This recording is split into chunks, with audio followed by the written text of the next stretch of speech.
Olá pessoal, boa noite. Vamos conectar com nossos convidados. Um minuto, por favor.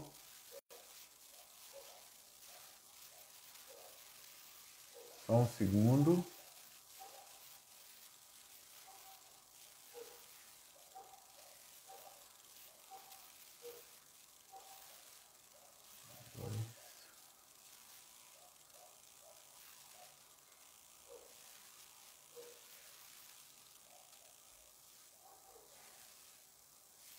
Só um minuto que eu estou tentando só conectar com o Alexandre.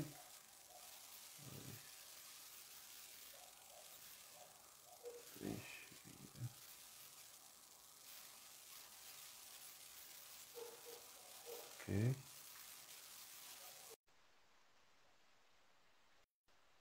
Só aguardar.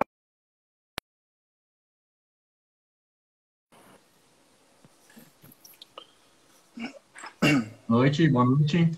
Tudo bem? Aí, Alexandre. Boa noite. Boa noite. Ok, Boa noite, boa Alexandre. Boa noite, noite. Juliano. Estão ouvindo? Boa noite a todos que estão nos acompanhando. O pessoal está começando a chegar. Então, hoje a nossa live nós vamos falar com o pessoal, né, com os representantes da Belma. É uma empresa focada em nutrição mineral e a nossa ideia das lives, inclusive, surgiu de uma conversa assim com o Wagner, né, Wagner? Nós tivemos Isso. uma conversa e a gente buscando montar o protocolo da fábrica de Bezerros, vamos fazer toda essa conversa online. E o Wagner prontamente aceitou e tudo, e nós já começamos. Semana passada fizemos com o Nelore Adi, essa semana com a Belma. E, em primeiro lugar, eu queria agradecer a todos dois por estarem aqui com a gente, a Belma por ceder vocês para poderem participar. E eu gostaria, assim, no primeiro momento, explicar um pouco sobre a fábrica de Bezerros, né? A fábrica de Bezerros foi um projeto que a gente iniciou há uns 2 anos, de padronização, de visão, de trabalho, de inspiração em relação à atividade de cria. Nós vimos que não existia nada assim, os assuntos eram muito soltos e nós tomamos a decisão de iniciar esse canal.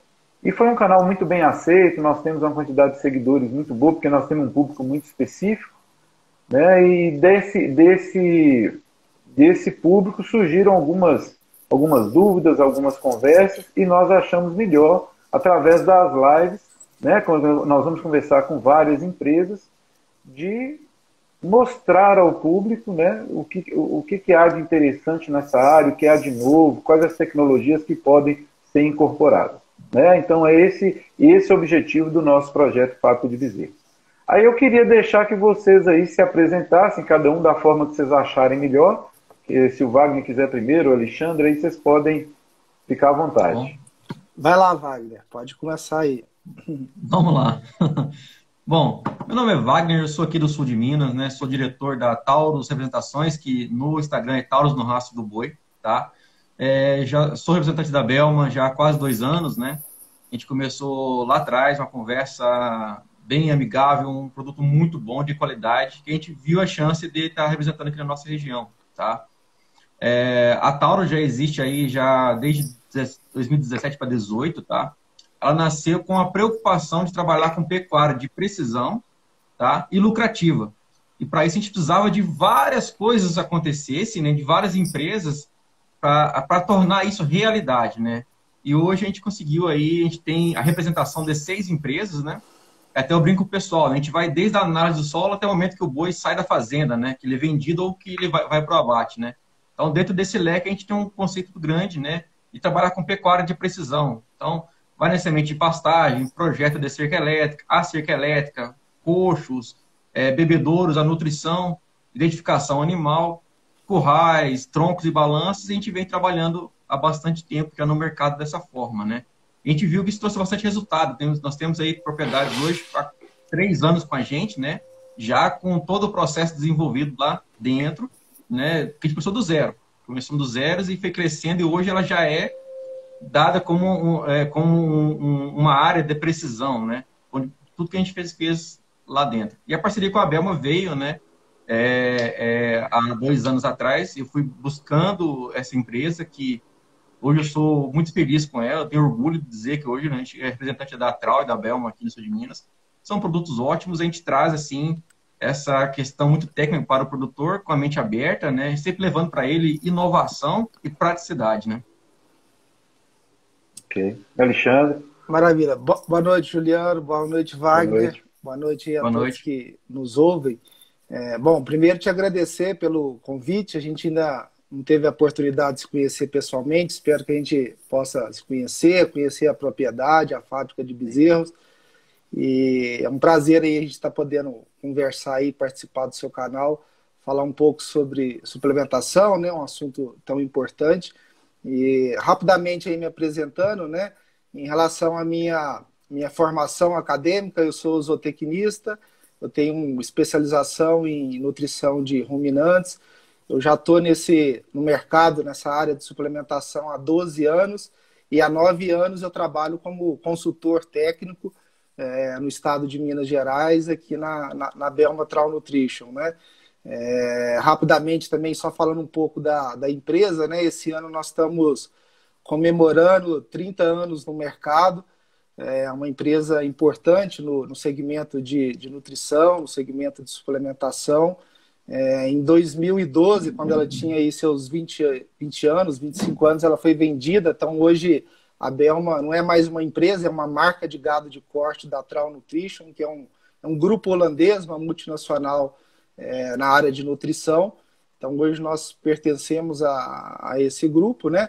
E eu trabalho no departamento técnico, uma área que nós temos aqui dentro da empresa que a gente acredita, entende que é um diferencial da empresa no mercado, né? Então nós temos hoje um time forte, nós somos 20 consultores técnicos que está espalhado aí em todo o território brasileiro e o nosso departamento ele trabalha de forma independente da área comercial, né? Ou seja, a gente não faz venda, a gente oferece para os nossos clientes um serviço de atendimento técnico, de assistência sem custo, né?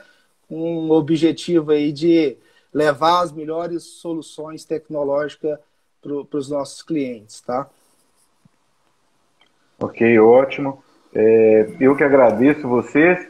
E assim, um dos pontos que foram muito importantes para a gente começar essa conversa com a Belma foi uma coisa que eu conversei com o Wagner, que eu falei, Wagner, todo trabalho que a gente faz, a gente gosta de conversar com alguém que tenha uma assistência técnica, uma pessoa que tenha, né, condição de vir aqui discutir esse assunto com a gente. Né? Então ele já se prontificou, né, mas aí veio o final do ano agora e a gente falou, aí surgiu a ideia da live. Olha, gente, eu acho muito importante essas lives. Veja bem, nós não estamos aqui vendendo produto de ninguém.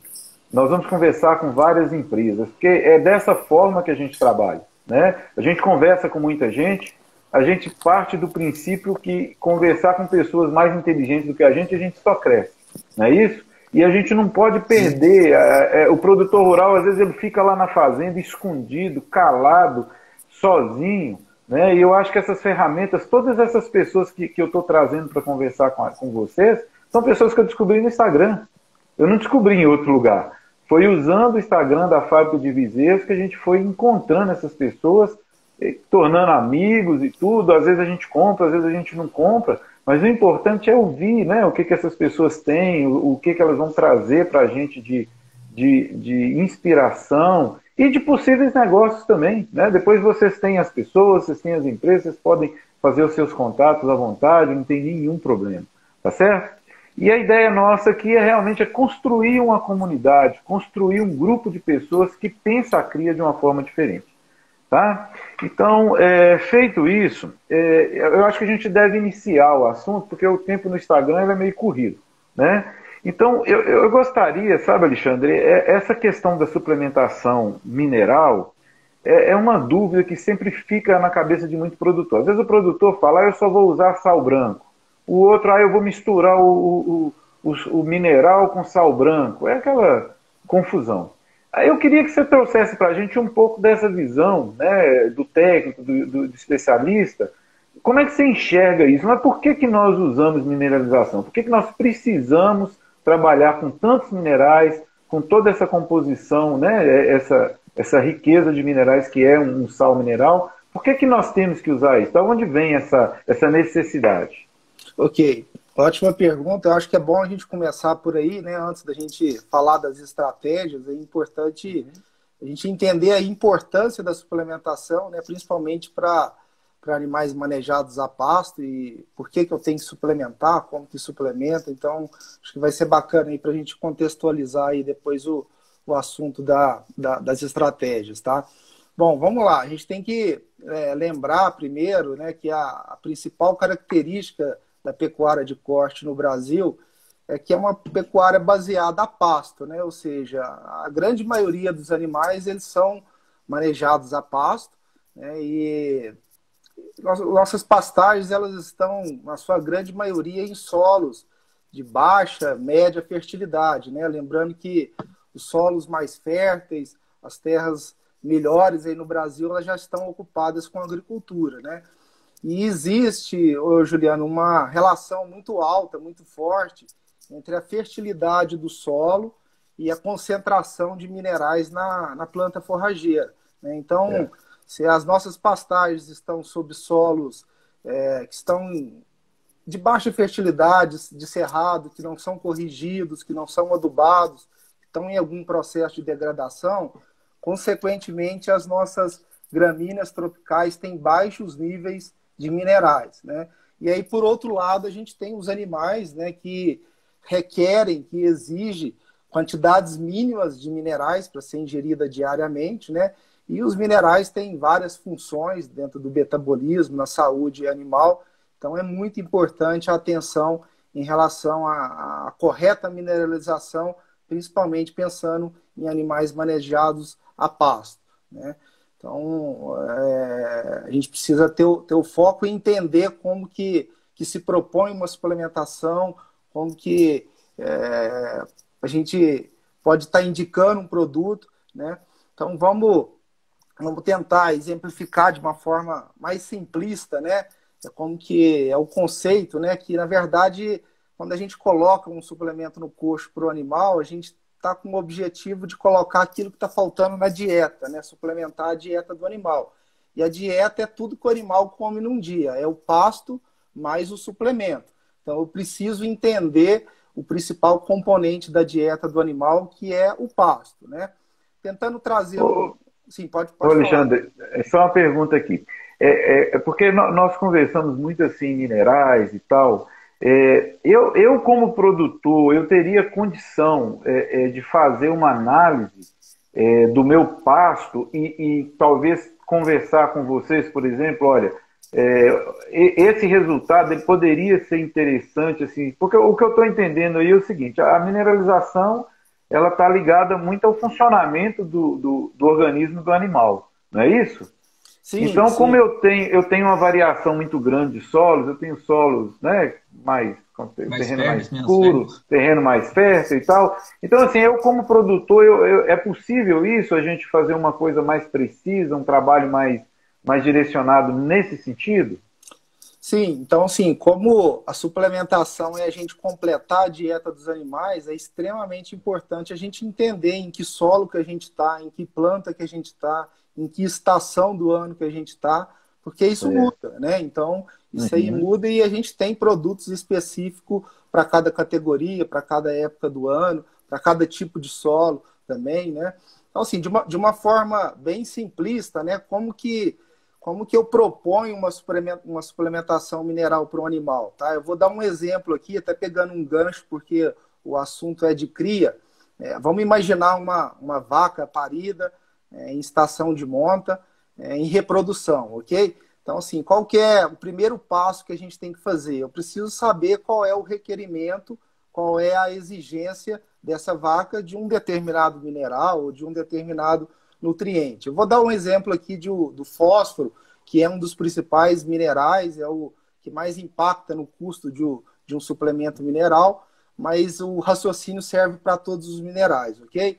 Então, se a gente acessar uma tabela de requerimento para uma vaca parida que está entrando numa estação de monta, qual é a exigência dela em fósforo, a gente vai ver lá que é em torno de 24 gramas por dia que ela precisa consumir de fósforo, né? Então, o ideal seria que no pasto tivesse uma concentração que suprisse essa exigência.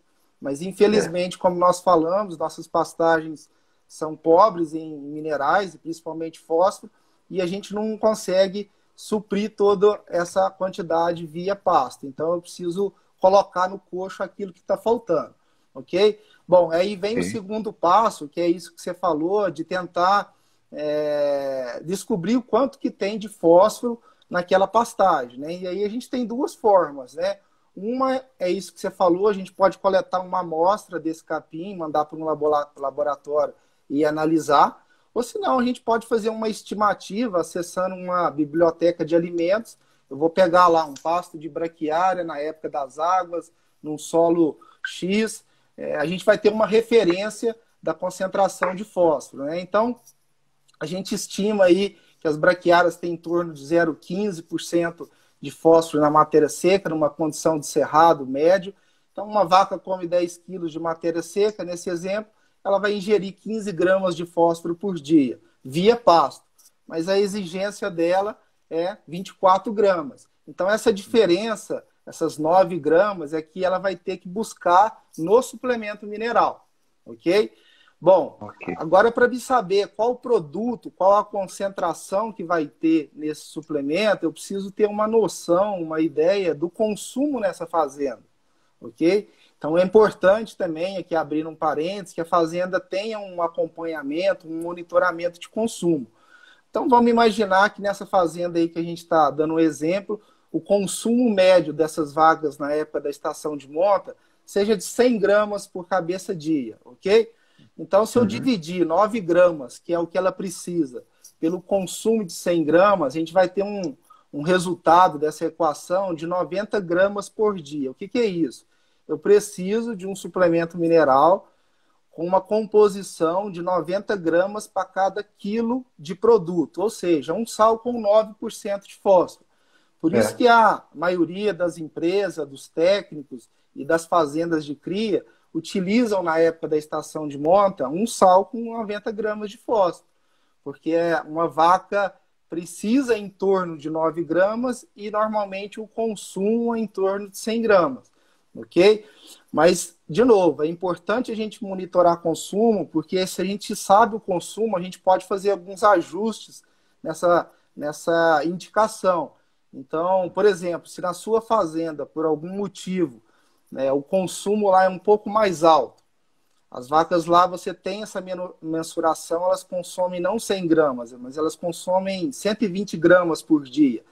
Se você fornecer esse sal 90 e elas consumirem 120 gramas, elas vão ingerir 10, 11 gramas de fósforo, né, a mais do que ela precisa. E isso não vai reverter em mais taxa de prenhez, né? A gente vai estar jogando isso fora. Jogando fora. Então, nesse caso aí, você poderia utilizar um sal com 80 gramas de fósforo, com 8%.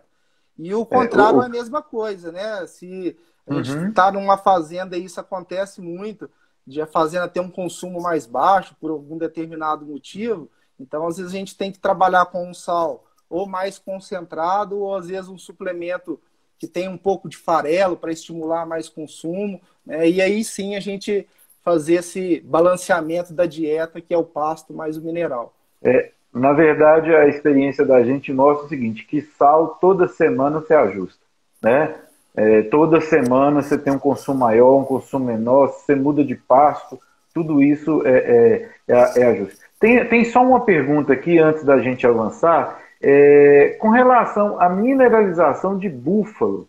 Você tem alguma experiência com isso em áreas alagadas? Porque é interessante a pergunta, né? Eu acho que você já viu alguma coisa, você tem alguma informação a respeito disso? Não, eu vou deixar essa aí, porque assim, eu não tenho nenhuma experiência, não trabalhei, então assim, eu acredito que as exigências sejam similares dos ruminantes, dos bovinos, né? Mas não tenho experiência. O que eu gostaria de deixar para Campo Verde Negócios. Essas regiões alagadas, elas têm uma química de solo mais complexa, né? Alguns minerais são disponíveis. Então é interessante essa pessoa procurar alguém que tem uma vivência grande nessa parte de solo, Porque o solo alagado ele não funciona como solo aerado, né? A falta de oxigênio determina uma série de reações lá. Então, assim, eu aconselho que procure, faça análise, né, das plantas que o búfalo está comendo, e isso aí seria interessante. Agora, Alexandre, eu queria... nós temos um foco aqui, veja bem, eu estou no norte de Minas, né? Eu estou numa das regiões dentro do estado, talvez a mais seca. E a seca para nós aqui é realidade. Eu digo sempre para as pessoas que a única certeza nossa é a seca. A chuva é lucro. Se chover um mês, ou dois, ou três, ou quatro, para a gente é sempre lucro. Então, com relação à pastagem, nesse período da seca, quais são assim, as transformações que esse pasto vai sofrendo? O que acontece com ele? Por que o pasto verde lá das águas não é o mesmo pasto que nós temos nesse período seco? O que acontece? Qual é a transformação? Qual é a mudança que existe nesse material? Bacana. Bom, então vamos começar a falar um pouquinho de suplementação no período da seca, né? Mas acho que é importante a gente entender isso que você falou, né? O que acontece da agora para frente, né? No período da seca, Brasil Central, o que acontece com o pasto, para a gente poder traçar aí as estratégias de suplementação, né? Então, assim, de forma geral, Brasil Central, agora nos meses de outono e inverno, né, em função de fatores climáticos, né, começa a parar de chover, a luminosidade cai, temperatura cai, a produção de capim ela é estacional, né, então o pasto agora ele para de produzir ou produz muito pouco. Na verdade, a gente tem dois problemas da agora para frente, né, que é a produção que cai, e a qualidade, né? Principalmente a proteína, que é o nutriente limitante, né? Então, são dois problemas que a gente precisa atacar. A falta de comida, escassez e perda de qualidade. A questão de escassez de comida, a ferramenta que a gente tem para corrigir esse problema é ajustar a carga animal, né? Então, assim, o pecuarista ele precisa entender que da agora para frente ele não consegue passar na fazenda com a mesma carga, a mesma lotação que ele passou no período das águas, né? Então, nas visitas que a gente faz agora a campo, se a gente tirar uma fotografia do pasto, a gente precisa entender que é aquilo que vai ter de comida, aquela massa que você está vendo hoje é o que você vai ter de comida para os próximos 5, 6 meses, né? Só vai diminuir, né? Então, eu preciso reduzir a carga em 50%, 60%. Se eu passei com 1 UA por hectare, agora eu tenho que vir para 0,5, senão vai faltar comida e isso vai comprometer o desempenho. Bom, o outro problema que a gente falou é a proteína, né? Então, na época das águas, é normal a gente encontrar 8, 10, 12, dependendo se é um pasto adubado, até 14% de proteína nas gramíneas tropicais. E agora, no período da seca, é comum a gente deparar aí com valores abaixo do que 5%. E isso vai causar um problema muito, muito grande em relação ao desempenho animal, muito em função do consumo. Por quê? O que acontece? Vou tentar explicar aqui de uma maneira mais didática possível, né? Vamos lembrar aí que o bovino é um ruminante, né? Então ele tem o rumen, né? Que é o pré-estômago digestivo dele. E lá no rumen, o rumen é habitado por uma população de micro-organismos, né? Bactérias, fungos, protozoários, mas principalmente bactérias. E esses micro-organismos é que fazem a digestão da fibra, do capim, ok? E esses micro-organismos, eles se alimentam de proteína, né? É o alimento deles. Então, como o nível, a concentração desse nutriente cai drasticamente agora no período da seca, o que é a primeira consequência disso? Começa a ter morte das bactérias, a população de micro-organismo diminui.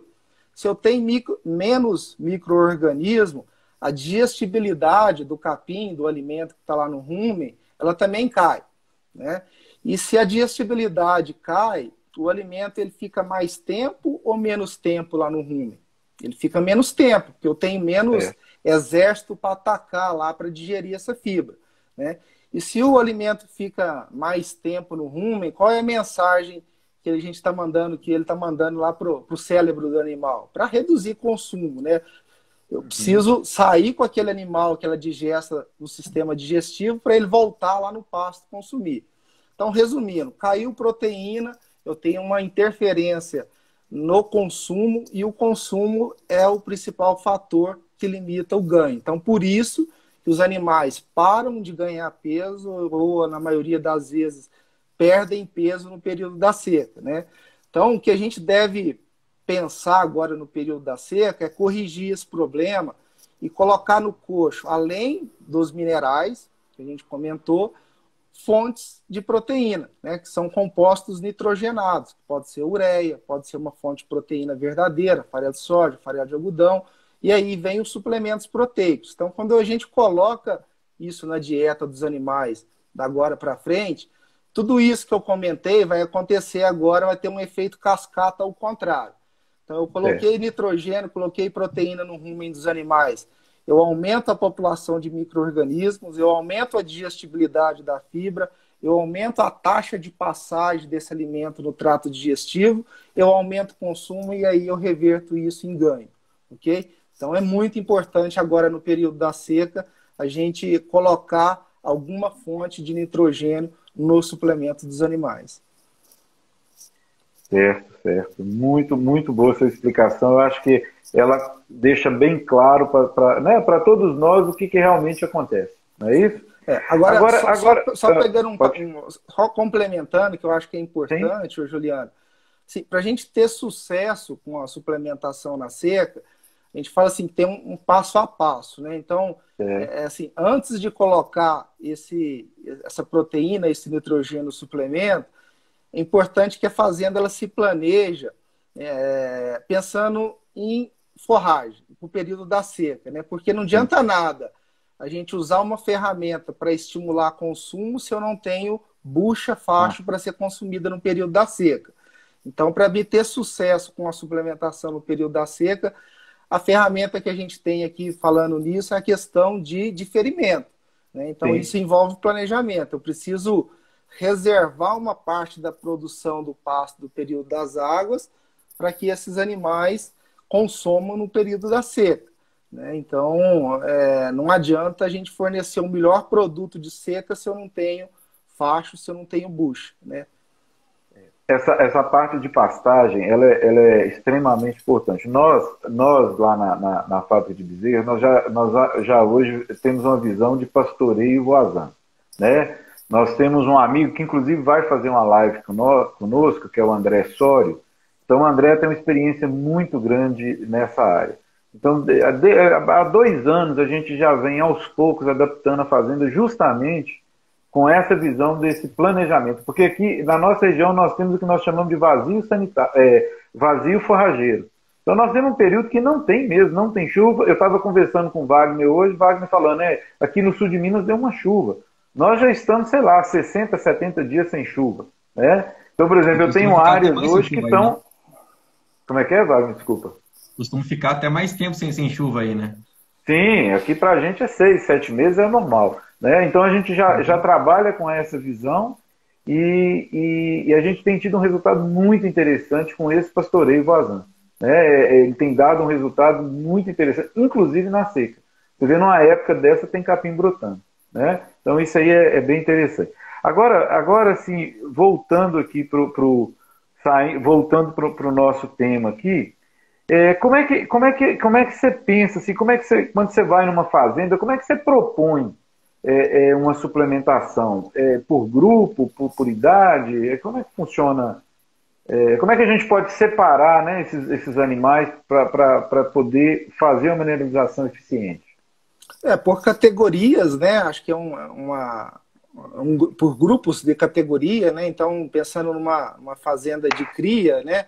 A gente tem as matrizes, a gente vai ter as bezerras que foram desmamadas agora, que estão sendo desmamadas, que vão ser recriadas pensando em reposição. A gente tem as novilhas que foram as desmamas do ano passado, que já vai entrar numa estação. A gente tem os touros, né?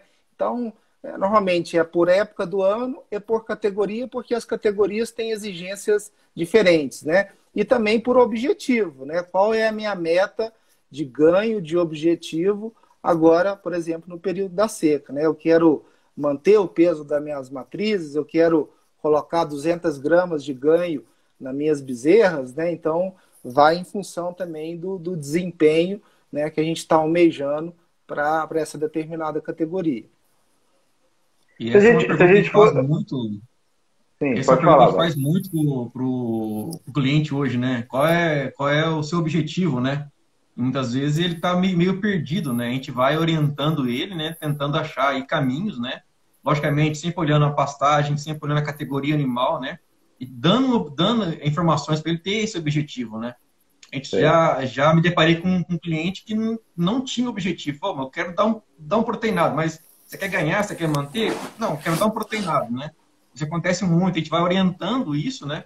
Para poder mostrar para o cliente que ele tem que ter um ganho médio o ano todo, né? Tem que estar ganhando, né? Que seja 700 gramas por dia, 900 gramas por dia, mas que seja linear todo ano, né? Então, essa questão de qual é o objetivo, ganhar ou manter, muitos produtores ainda ficam perdidos nisso ainda.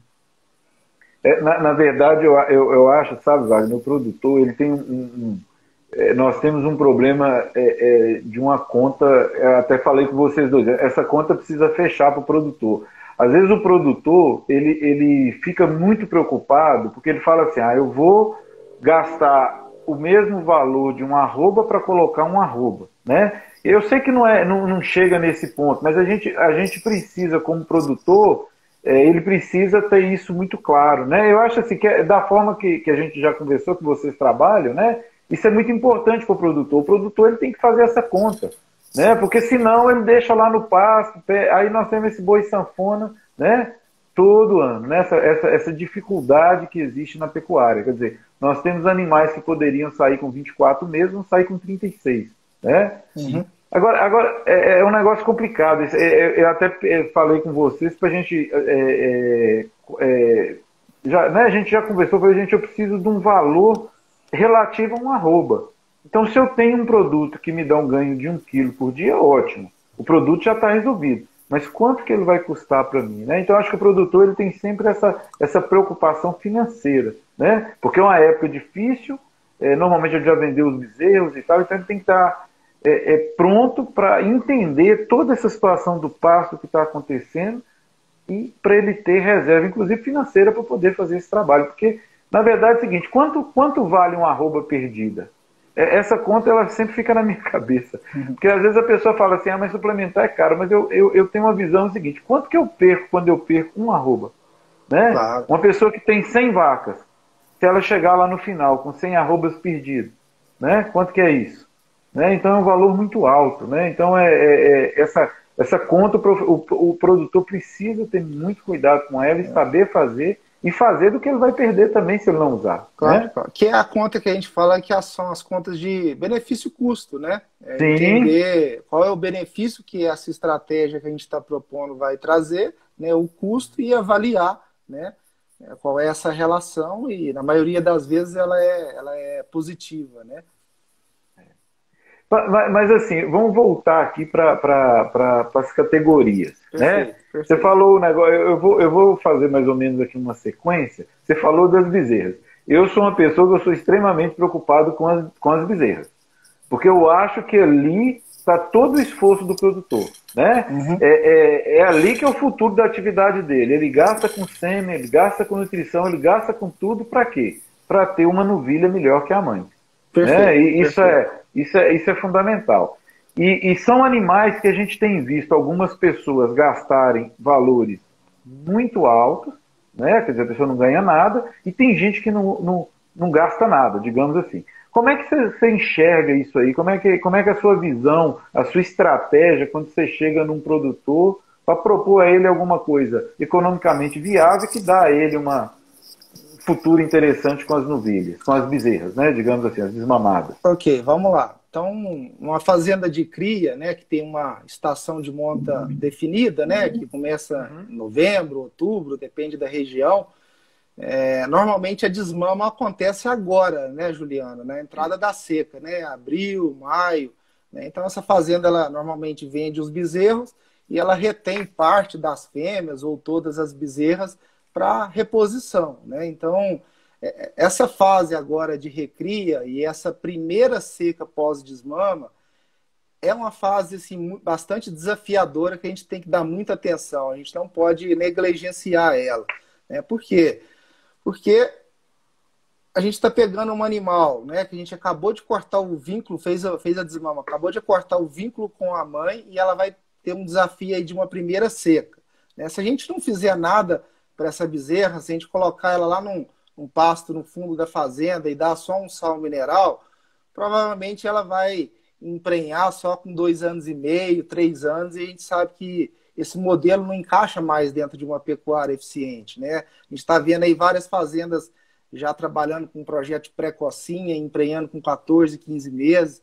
Então aí vem as estratégias de suplementação, né? Então a definição de qual produto a gente vai estar trabalhando agora nessa primeira seca vai desse objetivo de meta de quando que você quer emprenhar as suas novilhas, né, pela primeira vez.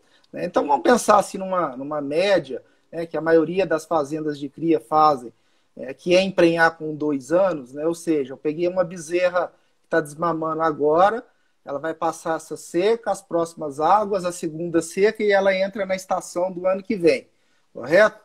Então, normalmente, a gente coloca como meta, objetivo, para esse animal entrar em estação de monta pela primeira vez, que ela tenha em torno aí de 60%, 65% do peso adulto dela, que é para Nelore em torno aí de 300 quilos, né? Então, se eu desmamei agora uma bezerra com 6 ou 7 arrobas, não sei, a gente precisa montar um plano para que na estação de monta do ano que vem ela tenha esse peso, correto? Assim, de forma bem, assim, sendo objetivo, pensando em prenhez aos 24 meses, para essa bezerra que vai entrar na estação do ano que vem, aqui a gente não tem muita dúvida. Na primeira seca pós-desmama, seria sim trabalhar com um proteinado de baixo consumo, um proteinado aí com 50% de proteína, que tem um aditivo, como a monenzina, que ela vai comer em torno aí de 1 grama, 2 gramas para cada quilo de peso corporal. Ou seja, essa bezerra vai comer 200, 300 gramas por dia. Com um bom manejo de pastagem e essa suplementação, a gente estima aí que essa novilha vai ganhar em torno de 1 arroba agora no período da seca, correto? Então, em novembro, ela vai estar 1 arroba mais pesada do que ela está agora na desmama. Depois, na próxima estação de águas, a gente pode voltar para uma suplementação convencional, um sal mineral adequado para a exigência dela. E aí, na segunda seca, a gente vai avaliar de novo o peso dela. E se caso ela ainda não tenha atingido aquele peso meta de 300 quilos, a gente vai entrar novamente com um proteinado, esse mesmo proteinado. Ou se não, se ela já tiver atingido o peso dos 300 quilos, a gente pode economizar um pouco em suplementação e dar, por exemplo, um sal ureado, que também é uma suplementação de seca, mas com um custo reduzido, porque lá não tem farelo, só tem ureia. Okay? Então, para animais que vão emprenhar com 2 anos, um proteinado na primeira seca e na segunda seca, ou mesmo proteinado, um sal ureado. Agora, para as fazendas aí mais intensivas, que estão trabalhando já nesse projeto da pré-cocinha, ou seja, eu pegar uma bezerra que acabou de desmamar agora e eu vou colocar ali em estação de monta em outubro, novembro, dezembro. Então, o desafio agora é maior, ou seja, só esse proteinado já não é mais suficiente. Eu preciso imprimir um ganho agora de 400, 500 gramas por dia no período da seca.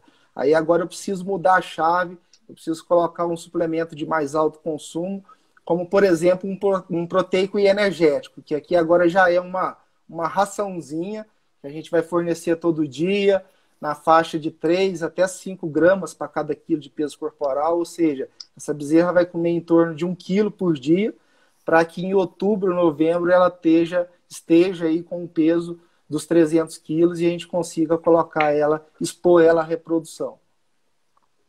Certo. Ok. Eu acho, na verdade, aqui nós usamos o peso para iniciar a estação de monta de 290 quilos. Só falando como é que é o nosso trabalho, nós entendemos esse peso de 300 quilos, mas a gente tem uma preocupação grande do tamanho da vaca que ela vai virar. Perfeito. Então a gente tem uma preocupação de trabalhar com um animal que vai de 75%, né? Começar com 75%, 65%, né? 60%, 75%. Porque a gente não quer uma vaca muito grande, porque nós temos uma visão de mais animais por hectare, né? Então a gente, se você tem 100 vacas, diminui um arroba em cada vaca, você tem um animal adulto, produtivo e tudo, você tem ali mais, né, 10% de animais no mesmo pasto. Então, né? Então foquem nesse número de 60 a 65, não nos 300 Isso. quilos, porque Isso. a estrutura do animal é diferente, Exato. né? Então, tem fazendas exatamente. que a média de peso das vacas são 600 quilos e aí não é 300 quilos, é 330 que ele tem a meta, né? Exato, exato. Mas bom, fizemos isso aí, cuidamos, você já explicou a questão das novilhas. E a primípara? Porque eu falo assim, a primípara para mim é a maior preocupação minha. Por quê? Porque é um animal extremamente sensível, né? Depois que nesse primeiro parto, é um animal que sofre muito na seca se você não tiver cuidado. Como é que você enxerga isso aí? Como é que vocês têm trabalhado com esses animais? Tá, então assim, a gente falou da recria, né? Então assim, dentro das matrizes, né, a gente tem essa categoria que é a primípara, né, que realmente ela é um gargalo, né, e ela representa de 20 até 25% do número de matrizes de uma fazenda de cria, né, que tem o rebanho estabilizado, e realmente os índices de prenhez, de fertilidade dessa categoria são menores do que das multíparas e menores das novilhas virgens. Né? Por que isso acontece? É importante a gente entender também. Porque a exigência dessa categoria ela é superior às demais. Né? Então, uma multípara, por exemplo, né? Ela tem a exigência de mantença dela, né? Ela tem a exigência de lactação, porque ela vai estar parida, mas uma multípara ela não tem exigência de crescimento, ela já estabilizou, né, o seu peso adulto. Ao contrário, a novilha virgem, né, por que a taxa de prenhez dela é tão alta? Ela tem a exigência dela de mantença, como todas, mas ela não tem exigência de lactação. Ela tem exigência de crescimento, ela tem mantença e crescimento, mas ela não está parida ainda. Por isso que é normal a gente ter taxas de prenhez de novilha de 90%, 95%. E a primípara? A primípara tem exigência de mantença, tem de crescimento, que é um animal jovem, e aí ela está parida. Então, por isso que ela emagrece muito quando ela pare a primeira vez, e a gente sabe que a condição corporal está totalmente relacionada à taxa de prenhez. Né? A gente sabe que vaca que está magra, ela tem uma dificuldade muito grande de emprenhar. Então, se a gente não tratar essa categoria de uma forma diferente das demais, a gente vai ter um resultado diferente das demais. Então, o que a gente precisa fazer, o correto, é separar essa categoria, esses animais das demais e fornecer uma nutrição, um protocolo nutricional diferente para ajudar ela, né, para que a gente possa ter. E quando a gente acompanha em fazendas aí que a gente trabalha, que a gente consegue fazer esse manejo, a gente consegue julgar a taxa de fertilidade dessa primípara, que a média brasileira é em torno de 40%, 50%, para 70%, 80%, 85%. Né? Então, é muito importante numa fazenda de cria que busca eficiência, fazer esse manejo de separar e tratar ela de forma diferente. Ô Wagner, você que anda nas fazendas aí, você tem visto muito esse problema de primípara? O que você tem enxergado aí nessas fazendas, esses animais novos? O que você tem visto aí? O que está acontecendo, o pessoal está buscando tecnologia, técnicas, né, modernas, né, para poder trabalhar com essa categoria, né? A gente mais vê que a grande maioria ainda não sabe como trabalhar isso a campo ainda, né? O pessoal está um pouco perdido, a gente está levando as informações, né?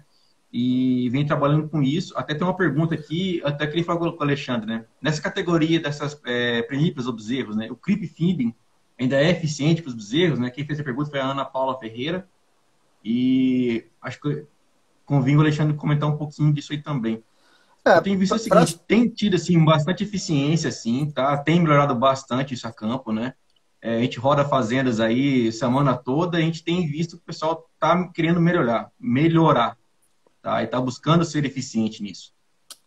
Para as primíparas, Juliana, a gente tem várias estratégias que a gente pode adotar, né? É importante a gente entender a fazenda para a gente tentar definir qual é a melhor, né? Então, uma estratégia interessante seria, por exemplo, agora na entrada da seca, pegar as novilhas que ficaram prenhas na estação anterior, ou seja, que vão ser as primíparas, né, na Certo, próxima isso. estação de Na parição. próxima estação.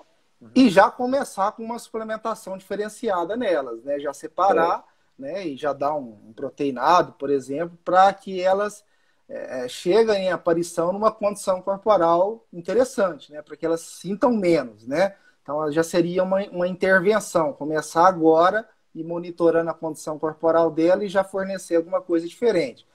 Uma segunda opção seria no pós-parto, né? Então, na hora que ela parir, que ela virar primípara, que aí sim ela vai sentir, a gente separar ela das demais e fornecer um proteico energético, por exemplo, um proteinado de alto consumo, fornecer energia no coxo para que ela se recupere o mais rápido possível, né? E uma terceira opção também seria fazer uma desmama precoce, né? Que seria a gente começar a fornecer em sistema de creep feeding um suplemento, uma ração para os bezerros, né? De forma que com 90, 100, 120 dias a gente consiga separar esses bezerros dessas primíparas, né? E aí é aquela energia que ela estaria utilizando para produzir leite, ela vai drenar para recuperar a condição corporal e aumentar a taxa de fertilidade, né? Então, a gente teria aí 3 estratégias aí que a gente poderia estar citando aí para as primíparas. E só complementando a questão do IATF, você não fazer, não trabalhar com IATF logo na primeira IATF. Deixar a primípara pelo menos para a segunda, né? Para você dar para ela parir num período mais favorável. Senão ela pare no alto ali, para nós aqui, né? Nós aqui no norte de Minas é uma estratégia que a gente usa e de não trabalhar, por exemplo, às vezes a gente começa a IATF, o pessoal começa em setembro, outubro, as novilhas a gente começa a partir de dezembro, porque senão ela pare numa época extremamente difícil. Isso é importante, sim, adequar a estação pensando nesses períodos críticos, né? E agora, Alexandre, com relação às matrizes normais, as matrizes que têm tamanho normal, né, que estão prenhas, às vezes com bezerro ao pé, como é a sua visão nisso aí?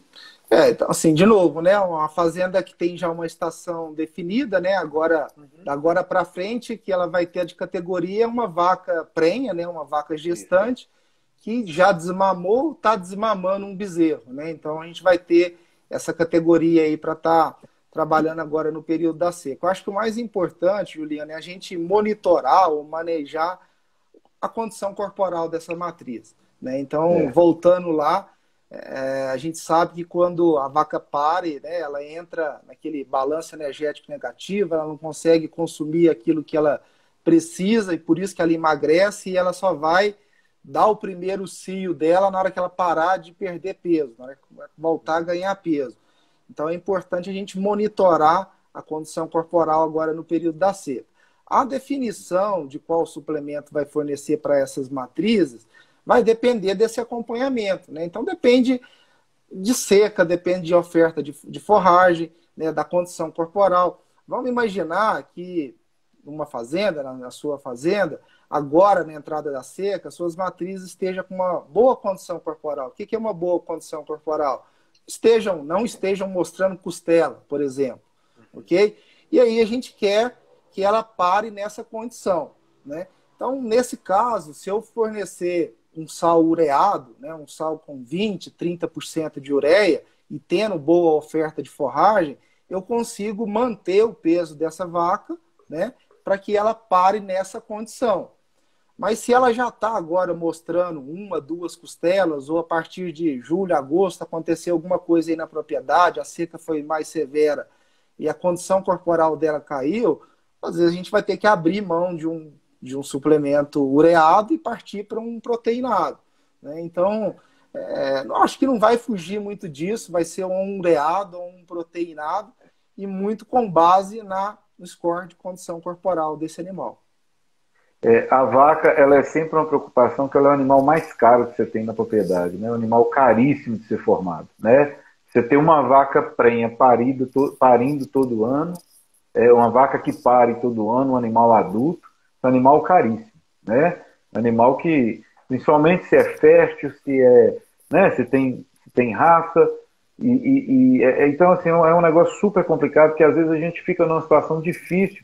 Eu achei muito interessante isso que você falou, que a gente pode, inclusive, fazer uma gradação, né? Você pode, às vezes, no início da seca, trabalhar com sal ureado, né? E à medida ali, mês de julho, agosto, setembro, quer dizer, você faz uma coisa com bastante precisão, né? Trabalho mais, né? Eu acho isso interessante da gente pensar nisso aí. E assim, né? só pegando um gancho nisso, né, que você falou, pelo momento que a cria está passando, né, de valorização do bezerro, eu acho que num cenário como esse de bezerro de 400, 450 reais arroba, um bezerro valendo 3 mil reais, a gente tem que dar uma atenção maior para essa matriz agora no período da seca, né? Que isso vai refletir em maior taxa de fertilidade lá na próxima estação. Agora, com relação aqui a bezerros, eu acho que você já falou uma coisa super importante aí com relação a creeping, né? Porque creeping é sempre uma dúvida para a gente. A gente sempre fica, mas eu uso, não uso, uso, não uso. A gente sempre fica com essa preocupação. Como é que você enxerga isso aí? É viável? Economicamente é viável? Vale a pena? Tá. Assim, qual que é o objetivo do Creeper, né? A gente fornece o suplemento para o bezerro ao pé da vaca quando a gente quer aumentar o peso à desmama, né? Esse é o principal objetivo, né? Aumentar o peso à desmama.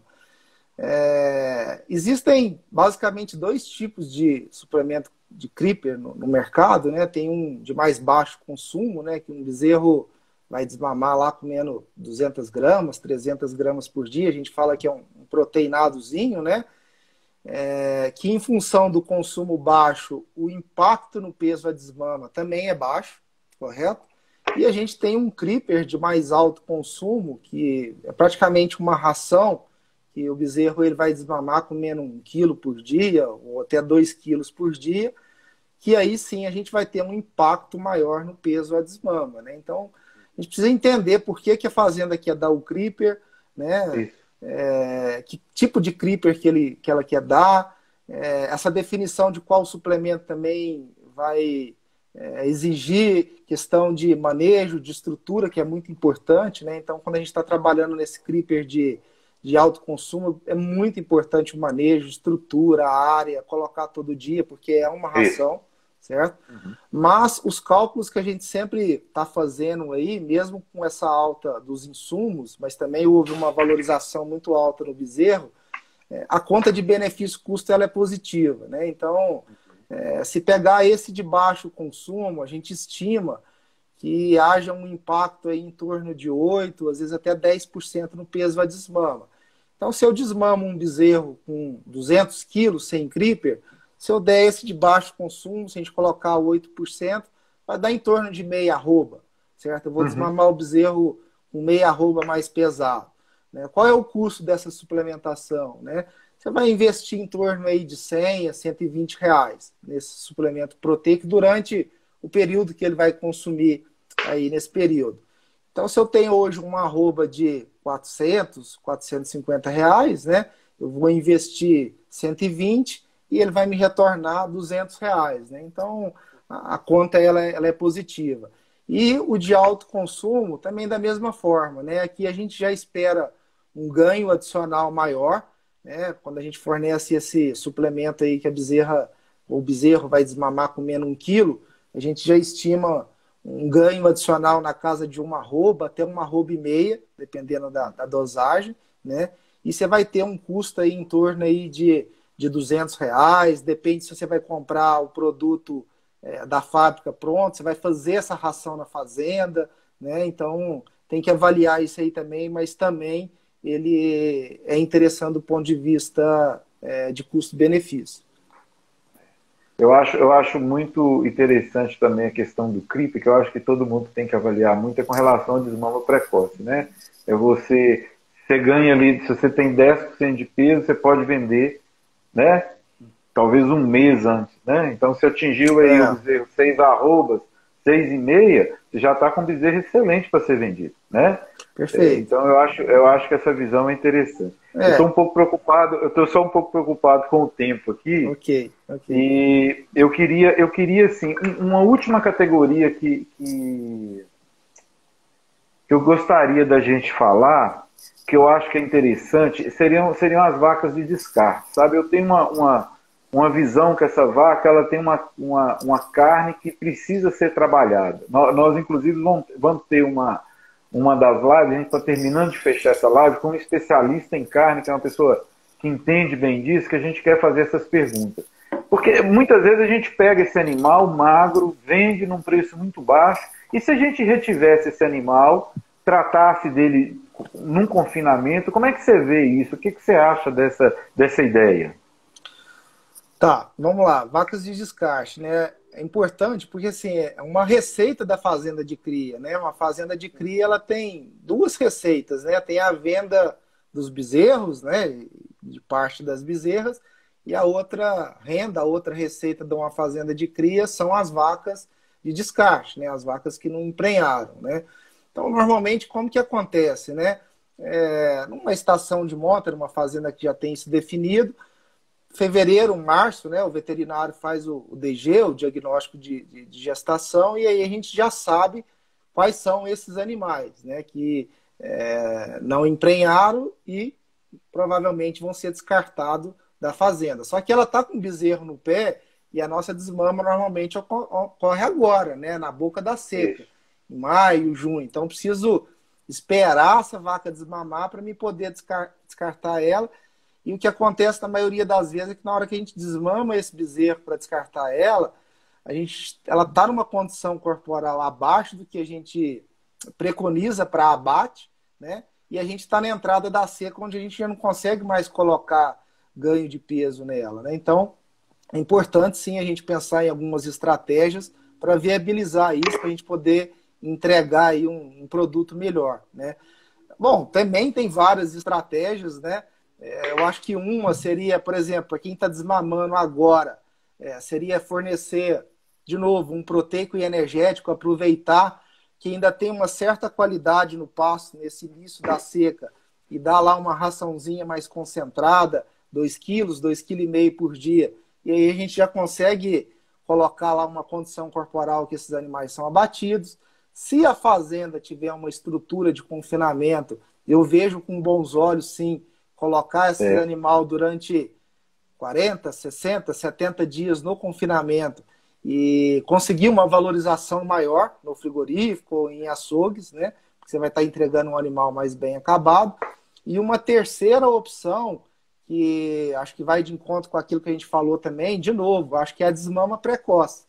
Então, se eu já definir lá atrás quais são as minhas vacas de descarte, se eu começar a fornecer um suplemento para os bezerros, eu posso fazer uma desmama precoce e aí eu tiro essas vacas numa condição ainda boa, em uma época que ainda tem pasto de qualidade, e aí eu consigo reduzir custo com essa terminação dessa vaca de descarte. Tá, joia. Ô, Alexandre, nós vamos ter que praticamente encerrar. O assunto está muito bom, a conversa está ótima, eu acho assim. E eu queria já de antemão te agradecer muito, agradecer Wagner, o pessoal da Belma, né, por ter disponibilidade de vocês para vir conversar com a gente. Eu agradeço a todos que estão aqui participando. Aí eu deixo para você deixar seus contatos, o Instagram, o que vocês acharem melhor. E caso a live caia, muito obrigado a todos. Aqui eu vi, alguém falou que eu faço isso, engordo e mando embora. Eu não consigo ver o nome, me desculpa, está muito pequenininho o símbolo. Parece que é Recanto do Nelore. Isso, muito obrigado aí pelo comentário. E, então é isso, eu deixo vocês à vontade aí. Muito obrigado a todos e foi excelente a live, aprendemos muito todos aqui, com certeza. Maravilha. Não, no mais é só te agradecer mesmo. Espero que a gente possa ter mais oportunidades. E a gente está sempre à disposição, né? Então, o Wagner é nosso representante e a gente tem um time grande aí, tanto na área comercial, na área técnica, a gente está pronto aí para atender da melhor forma possível. Só agradecer mesmo, Juliano. Obrigado. Obrigado. E vamos lá. Também gostaria de agradecer, Juliano, pelo espaço, pelo tempo para a gente aí, tá? Agradecer ao Alexandre pela disponibilidade também. Agradecer a todos que participaram, fizeram perguntas, estão aí com a gente até agora, tá? Quem quiser saber o meu contato, é só entrar aí na página da Taurus no Rastro do Boi. Tem o API lá do link do meu celular, já fala comigo direto, tá? Agradecer aí, o pessoal tá dando os parabéns, uma aula, realmente foi uma aula, né? Foi, com certeza. Deixar aqui um abraço a uma pessoa que eu sigo no Instagram e está aqui com a gente, a Josi Lage, né, da Belmo, da Trau também. Excelente pessoa, sigo ela, acompanho bem os trabalhos dela também aí, tá? É isso aí, gente. Muito obrigado e fiquem com Deus. E semana que vem teremos uma outra live. Eu só queria lembrar a vocês que amanhã tem o leilão do Nelore Adir, certo? Quem puder participar e ver, procura ele pediu para a gente não esquecer de falar isso. Muito obrigado. Uma boa noite para todos, viu? Obrigado, Alexandre, obrigado, Wagner. Valeu. Obrigado, pessoal do nosso suporte aí. Muito obrigado. Obrigado a todos. Até mais. Obrigado.